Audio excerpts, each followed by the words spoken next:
Oh, hello there. Thanks for ordering the latest video in my mail order video series. Hope you're enjoying it so far. Today, we have an exciting new recipe to show you.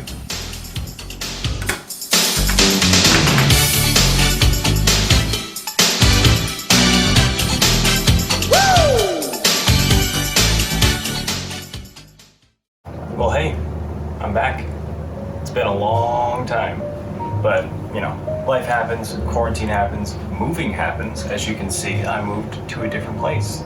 It may look a little different, but I got nicer appliances and don't have to share it with 3 other people, so. I do have sous chefs now. We got Apollo, Graham, and Mia.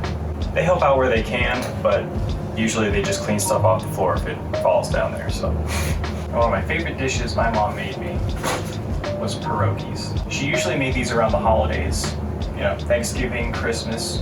Even if she made like 2-3 dozen, they wouldn't last more than a day or 2.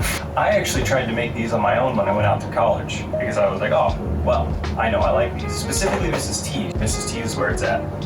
I brought these to a potluck once, and holy crap, people loved them. I made this entire crock pot full of pierogis, and it was gone within the first hour. So when I first got these, I didn't really know what I was doing, so I looked at the back and saw that there's a saute option. I know that my mom always used a frying pan to make them, so I figured that was the way to go. So I did, and it ended up coming out super crispy and not really that good. So I was like, all right, what am I missing here? So I called her up and she said, hey, do both. You boil them first, and then you saute them. The secret to good pierogis. So let's get started. Alright, so obviously we're going to need to start out with some pierogis. You'll need a medium-sized white onion, cutting board, a pot, and a frying pan, with a spatula of course. Black pepper, sea salt, and garlic powder. And this is actually pretty important here, a nice good quality butter. I use Kerrygold butter because it gives me the best bang for the buck, in my opinion. Oh yeah, and you're also going to need a strainer. Start by filling your pot halfway with water.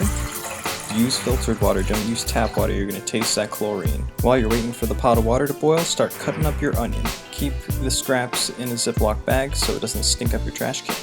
For 1 box of pierogis, use about half an onion. That's what I get for being left-handed.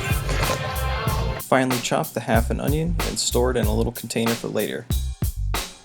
After your water's at a nice rolling boil, be sure to give it a generous helping of salt. Mix it around, make sure it's dissolved, and then add your pierogis. For 1 box of Mrs. T's pierogis, you'll want to boil these for about 3.5 minutes. They'll be ready to take out of the pot once they start floating a bit and they get sort of blotchy in color. Strain those bad boys and transfer them to a plate. Now we're going to pan fry them. I added about 4 tablespoons of butter to the pan and waited for it to start foaming up a bit.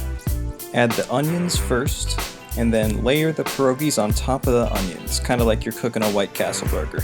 During this time, your whole house will start to smell amazing. Oh yeah, look at that. Be sure to regularly check underneath random pierogis to make sure that they're all cooking evenly.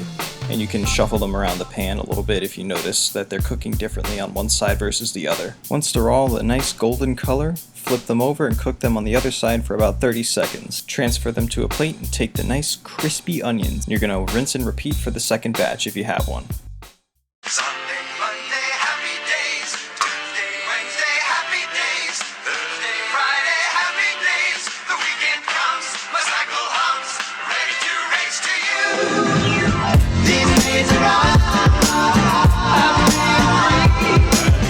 These days are So there you have it. The best way to make pierogis. You know, everyone's entitled to their opinion, but you're wrong. This is the best way. The way I usually like to eat these is just straight off the frying pan, right to the center. Oh yeah. That's what's up. Just like my mom used to make. And, well, still does make, but, you know. So happy Mother's Day to everyone out there. Especially to my mom, who's been an amazing person throughout my entire life. I love you very much, and I cannot wait to see you again.